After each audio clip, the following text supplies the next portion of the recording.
good to be here tonight. And I just told Elijah I've been scared to preach before, but this is new. Having church before I've ever stood up here, I always thought that would alleviate a burden. But it doesn't. So I'm going to do all I can do to just be an empty vessel for you tonight. That God would just pour out. I am the least worthy to be here. And it is when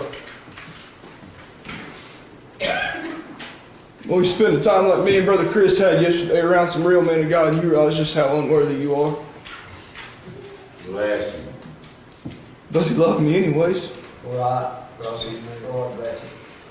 I want to bring my message from Daniel chapter 6 tonight. I've been around this topic before, but I couldn't get away from it today as I was gone home and thinking that Brother Frankie had tapped somebody else, and then I woke up from a mid-afternoon nap to see a text saying, "Are you going to be at church tonight?" And I said, "Boy, I'm glad I've been thinking about Daniel chapter 6 since I left church, because there was apparently a reason behind that." But I'm going to start in verse 1. And my thought tonight is seeing the real lion in the den of the lions. Amen. It pleased Darius to set over the kingdom 120 princes, which should be over the whole kingdom, and over these 3 presidents, of whom Daniel was first, that the princes might give accounts unto them, and the king should have no damage. Then this Daniel was preferred above the presidents and princes, because an excellent spirit was in him, and the king thought to set him over the whole realm. And the presidents and the princes sought to find occasion against Daniel concerning the kingdom, but they could find none occasion nor fault, forsomuch as he was faithful. Neither was there any error or fault found in him. Then said these men, "We shall not find any occasion against this Daniel, except we find it against him concerning the law of his God." Then these presidents and princes assembled together to the king, and said thus unto him, "King Darius, live forever. And all the presidents of the kingdom, and the governors, and the princes, and the counselors, and the captains have consulted together to establish a royal statute, and to make a firm decree, that whosoever shall ask a petition of any god or man for 30 days, save of thee, O king, he shall be cast into the den of the lions. Now, O king, establish the decree, sign the writing, that it may be not changed according to the law of the Medes and the Persians, which altereth not." Wherefore King Darius signed the writing and the decree. Now when Daniel knew that the writing was signed, he went into his house, and his windows being open in his chamber toward Jerusalem, he kneeled upon his knees 3 times a day, and prayed and gave thanks before his God, as he did aforetime. We find Daniel here in a place that had long been held by prophets, long been held by kings. Daniel, at this moment in the kingdom of the Medes and the Persians who have taken them captive, is the figurehead for the children of Israel. Daniel is the big deal. He is the one with the reach, like Moses had for Pharaoh.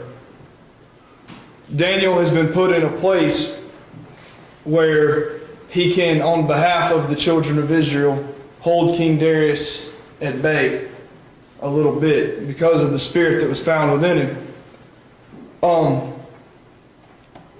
But I want to more importantly look at where we find Daniel when he's put in the position of having to make a stand. See, it would have been very easy for Daniel to close the windows. It would have been very easy for Daniel to shut it out and just pray in private.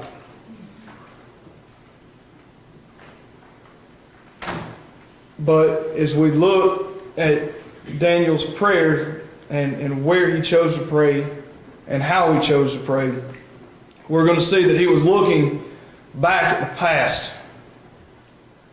He was concerned with the children of Israel's present, and he was rejoicing in the children of Israel's future. When we look in verse 10, we find Daniel where he's clearly been before. It says, and prayed and gave thanks before his God as he did aforetime. This is not the first time that Daniel has been on his knees facing Jerusalem. And it's not the first time he's been on his knees facing Jerusalem, because he remembers a promise of the past. If we turn back to 1 Kings chapter 8 and verse 44, we'll see that King Solomon, on praying his dedication over the temple, had this to say: if thy people go out to battle against their enemy, whithersoever thou shalt send them, and shall pray unto the Lord toward the city which thou hast chosen, and toward the house which I have built for thy name, then hear thou in heaven their prayer and their supplication, and maintain their cause. He remembers the promise that God sought from Solomon, that here, separated away from their homeland, in captive, victims, losers of the battle, in a place that is unfamiliar and is counter to everything that they believe. Blessing. He says, King Solomon said, if I just pray towards the house he built, that he would take care of us. And I wonder sometimes if Christians would just remember the promises of the past. Oh, if we could ever just reach out and get a hold of the promises of the past, the problems of the present wouldn't mean a thing. Oh, if we could just remember when God said, I shall never leave thee or forsake thee. Oh, if we just get a hold of it. Frankie, if we could just get a hold of it. If people could just reach out and say, you know what, God said He's not going to leave me. He's not going to forsake me. It may seem like He has. It may seem like I'm walking this road along, but it's just because I haven't turned around to look for Him. Blessing. God has promised that we would have everything. We sang it tonight. I've never seen the righteous forsaken, nor begging for bread. Hey.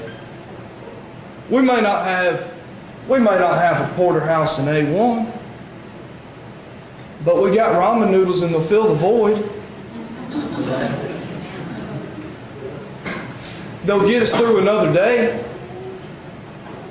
Until one day when we look back and we are eating steak and we are living the life that we've long dreamed of, we can say, hey, God was with me in the hard times too. Amen. Blessing. He remembers the provisions of the past. As he's looking towards the promised land, he's seeing what God has provided again and again. He's provided a way. He's parted the Red Sea. He's conquered armies that the men of God said, hey, we can't do that. He's taken a prophet that took 30,000 and said, hey, no, you're not taking all of them. Get rid of them. You're taking too many. You're going to take what I've provided. You're going to do the job I told you to do. And the children of Israel rose in victory. He's seen, as they were encompassed by the enemy, a great band of angels surround them on the mountaintops, descend and destroy the armies. He's seen chariots of iron, something that had never been seen before, torn apart by God's angels. Children of Israel have seen God provide before. They've eaten manna in the wilderness. He's come through so many times. And they're looking at the promised temple, a place they were told, hey, you're going to be able to build it one day. We know you have to carry my covenant around right now. But one day there's going to be a place where all the children of God can worship. And Daniel's looking and remembering, saying He's provided before. We'll get out of this one too. He'll provide again. And he grabs a hold of the proof of the past. The temple towards which he prays stands erect as a memorial to God, who proved himself time and time again. Every time the children of Israel needed him, God's come through. Amen. Right. Blessing. Every time they've turned their back, they've found him faithful. Right. The children of Israel, God's chosen people. I think sometimes if God could have chosen again, he might have chosen a more faithful bunch, but I'm glad he didn't. Because a more faithful bunch might exclude me. A more faithful bunch would have chosen Jesus instead of Barabbas. But no, that unfaithful bunch chose Barabbas, and I got in. Right. Blessing. And Daniel's looking back towards the temple. A temple that one day is going to stand again. Only this time it'll be perfect. This time there'll be no more war. There'll be no more strife. This time when Solomon's temple's erected to God, it's going to stand forever. And I can't wait. It seems the more, I don't know, Brother Mike, is it the older you get, the more you look forward to it? Is it the more the days go by and you look around? Every time I turn on Fox News, I want to go home. Amen. Every time I get on CNN or MSNBC, I cry that I ain't already there. Blessing. Bless you, Lord. We live in a world that has lost its mind. But if we just look back, just glance back into the past and look at Solomon's temple, just glance off. Just glance off in that eastern sky, and if we'll look just above the rooftop, that sky is going to split open one day. We look back towards Solomon's temple. I believe that I believe the scroll is going to roll back right over where Solomon's temple once stood. There's no Bible for that, but I just think it seems an appropriate place for him to come from. But Daniel is also looking at the present. He is presently seeking hope through God's mercy. In Psalms chapter 5, I'm going the wrong way to get Psalms. In Psalms chapter 5, David writes, "Give ear to my words, O Lord. Consider my meditation. Hearken unto the voice of my cry, my King and my God. For unto thee will I pray. My voice shalt thou hear in the morning, O Lord. In the morning will I direct my prayer unto thee, and will look up. For thou art not a God that hath pleasure in wickedness, neither shall evil dwell with thee. The foolish shall not stand in thy sight. Thou hatest all workers of iniquity. Thou shalt destroy them that speak, leasing the Lord will abhor the bloody and deceitful man. But as for me, I will come into thy house in the multitude of thy mercy, and in thy hope, in thy fear, will I worship toward thy holy temple." Even David is looking back and saying, hey, if I ever have to worship, if I'm ever lost out in the world, towards Solomon's temple, towards the east, that's where I'm going to pray. Because God promised He'd deliver us if we just prayed there. That's right. But He's seeking hope in mercy. See, because mercy is the only hope we got.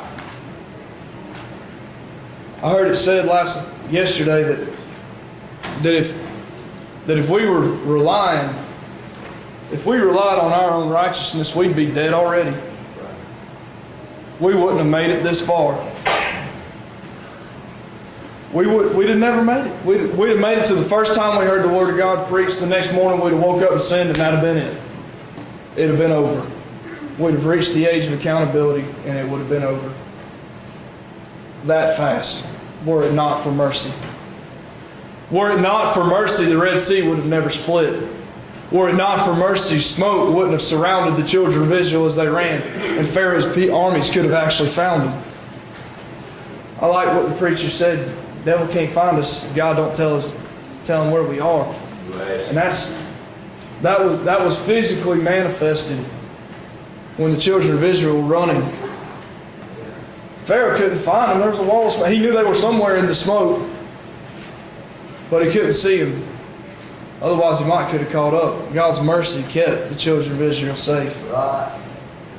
It was God's mercy that allowed Noah to get onto an ark instead of taking everyone. It was God's mercy that allowed Job to cry, Lord, though you slay me. It was God's mercy that stopped the knife blade from plunging into Isaac's heart. It was God's mercy that established the first covenant. It was God's mercy that established the second. And it is God's mercy that is the third. Amen. As he prays back towards Solomon's temple, he seeks help in God's holiness. See, if it weren't for God being holy, we would have no help. If it weren't for God being holy, He couldn't stand in our place. If Christ was not holy, there is no sacrifice worthy of you and I. And when I say worthy of you and I, there was no sacrifice that could have covered us. There's no amount of sacrifices that could have covered us. Amen. 6 billion people in the world offering up a lamb for everything they did, we'd have run out of sheep real quick. So there had to be one. One that could be the sheep and the lamb. Could be the sacrifice and the victory. Daniel seeking help from the one that can provide it. The one that in this time he trusts. God, you've put me here for a reason. In your holiness and your will, God, in the ways that you see that I can't, you have put me here. And I'm trusting that you'll deliver again. And if not, then Lord, I'll see you when I get there. Man, if we could have that attitude. Man, if we could just get our arms around the holiness of God, that once and for all, His wrath has been satisfied. And though this world may slay us, okay, I just get to look on Jesus' face. I'm not really sure what you accomplished by killing me. I'm not real sure what you accomplished by ending my life here on this side, except to allow me to rejoice on the other side just a little bit sooner. Man, if we could ever get it in our heads to take a stand for Christ like that. And I'm not saying go out and martyr yourself, because please, I don't want to see any of y'all killed, but if we could have that mindset, that reckless abandon when it comes to sharing the gospel, that you know what? I want to live and see my family, but if they kill me, they'll kill me sharing the gospel. And it's coming to that. I hate to bring the bad news, but the number of places where you can freely share the gospel of Jesus Christ are growing slimmer and slimmer instead of more and more. Right. There for a time in the late 80s and early 90s, you could get away with having a Bible in China. That has ended. We are now sending missionaries into a place and expecting them not to return home again. Should God not offer His mercy? And Daniel seeks healing in God's presence. I think this is probably my favorite one. Because there have been many nights that I found myself broken, needing healing. It may not be physical,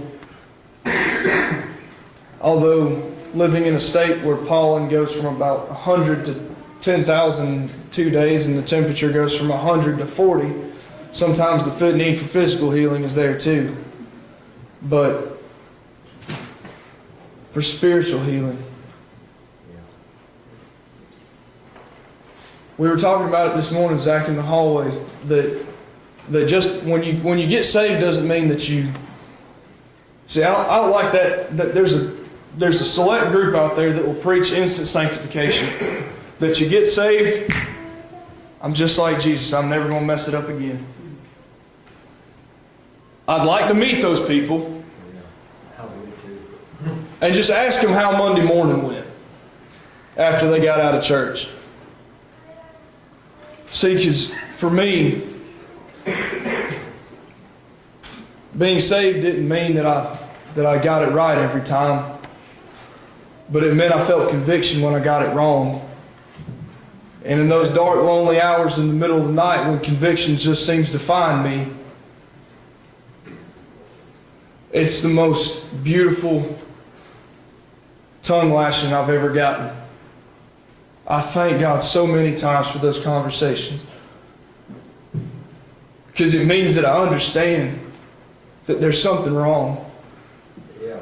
See, if you don't understand that it's wrong, you haven't gotten anything to show you what's right. That's right. Blessing. There's never been a mark of holiness put on your life that you would hate the blots of sin. You've never been purified to understand what being impure feels like. Daniel seeks healing in the presence of God, and that's the only place it comes from. We can only be healed kneeling at the foot of the cross. We can only be healed finding God on His throne, Bless. saying, Lord, it's me again. I need a little bit more of that blood, Lord, because I did it again. Lord, I promise I'll do better, but I'm sure we'll talk again. And He's faithful to heal and deliver every time. Bless Him. But Daniel's also looking towards the future. In Acts chapter 2 and verse 1, it said, and when the day of Pentecost was fully come, they were all with one accord in one place. They were all the men of God were gathered in Jerusalem, in that city to the east. And if Daniel could have looked forward into the future, he would have seen the ultimate deliverance of his people. There would be no more Persians and Medes. There'd be no more Babylonians.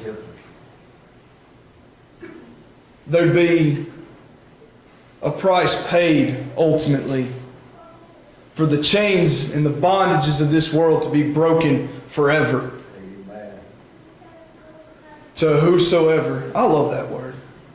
You ever just stop and think about words you find in the Bible? Whosoever. Whosoever means I get it. Yeah. Whosoever means the drunk on the street gets it. Bless Him. Whosoever means the devout Catholic who realizes in the last day that praying to saints doesn't do a whole lot for you and you better pray to Jesus. He can get it too. Amen.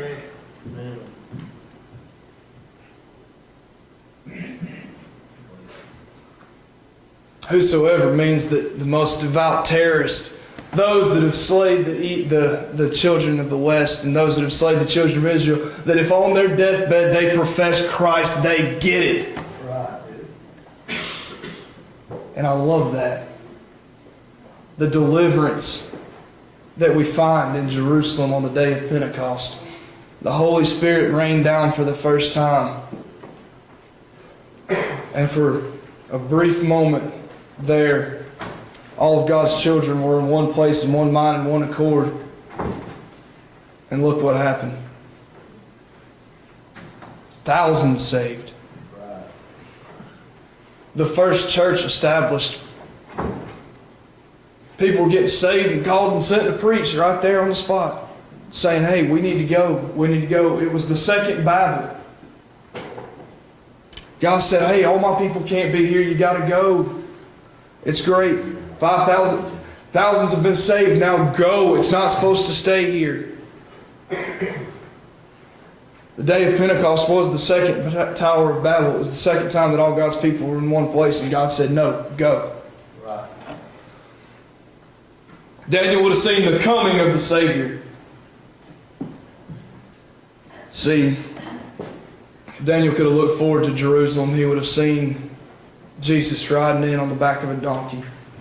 And Daniel, knowing the law, knowing the prophets, would have said, hey, there he is. There's the Messiah. the one we've waited for.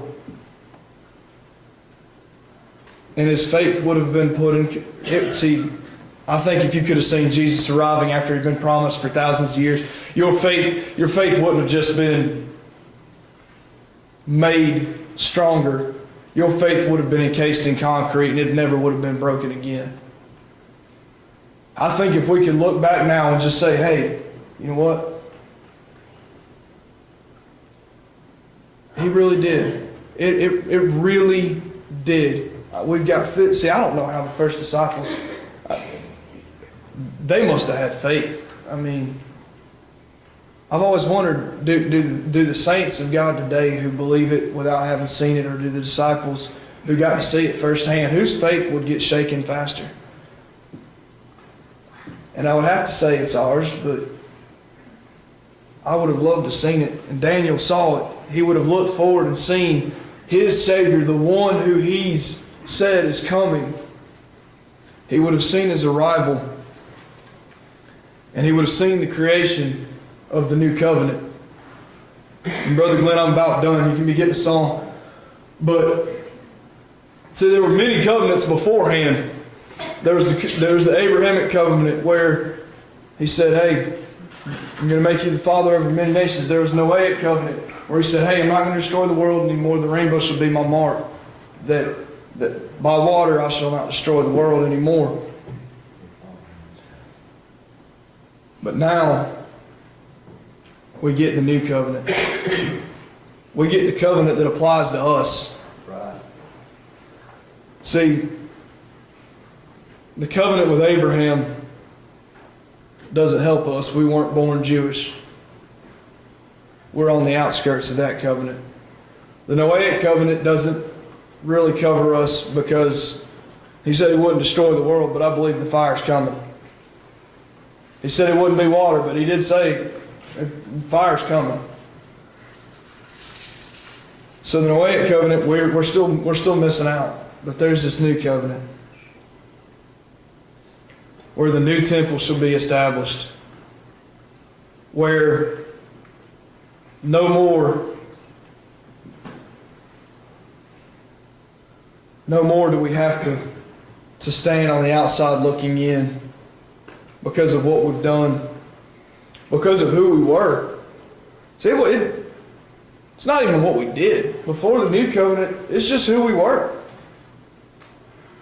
Who we were was enough.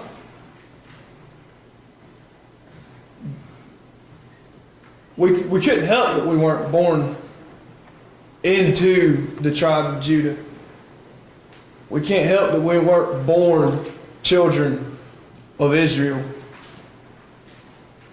One of the sons of the 12 sons, or daughters of the 12 sons. But under the new covenant, we do have a choice. We have a say-so.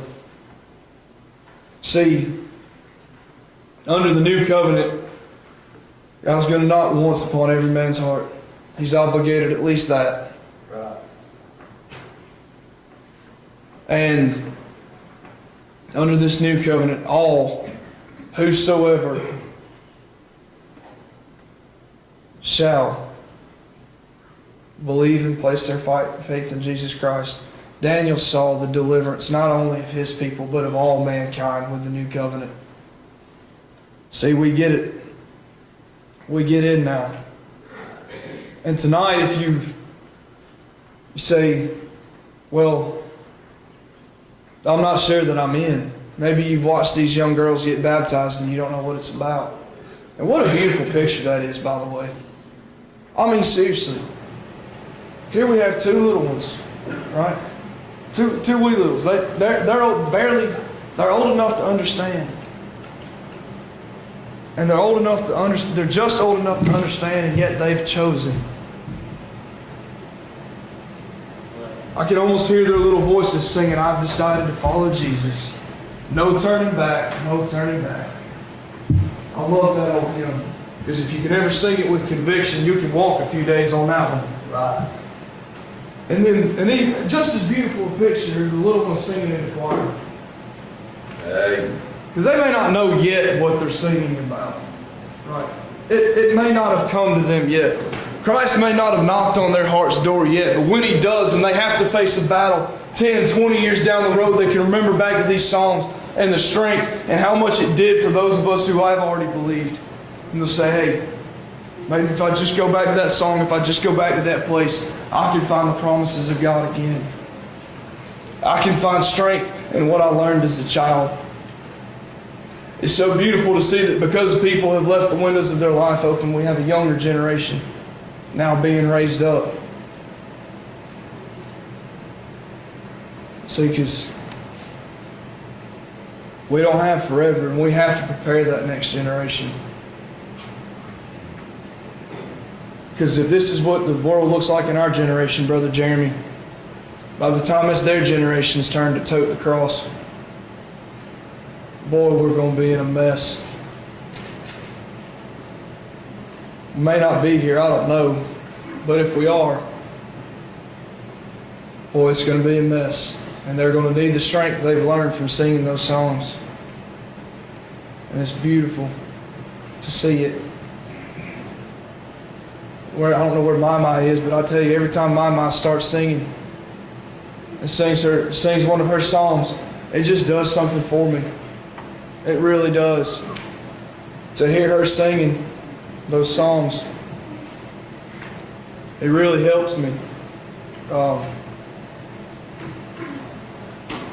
But maybe you haven't gotten it yet. Maybe God hasn't knocked yet. But tonight, for some reason, that seat's not real comfortable, and you can't get it off your head. I haven't got it yet. Something's not right. I haven't received it yet. I haven't been baptized. I don't know what that means. But for some reason, I can't get comfortable tonight. For some reason, all the things I've done are weighing on my heart. And I know that if today, if the final trumpet should sound, I wouldn't be there. Maybe that's you tonight. Well, I got good news. The new covenant says that you can fix that. You can fix it tonight. Here in these next few minutes, as Brother Glenn, you and Marsha come on. Here in these next few moments, we're going to have a song and an invitation.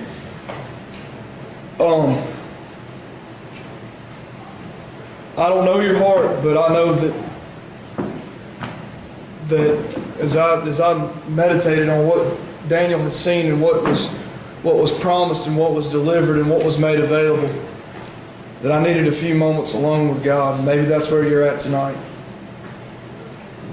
But whatever your case, the altar is open, and come and do the business that God leads you to do with Him. There's no place like an altar.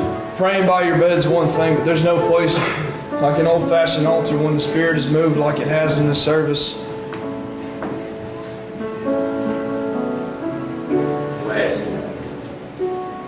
I just don't know how you can walk away. I'm guilty sometimes of just not saying thank you like I should. But tonight, as we looked at God's deliverance and God's promise and the future that God has created for us, it seems like a good night just to say thank you. Amen. Brother Frankie, that's all I got. While we stand, Brother Russell comes out front.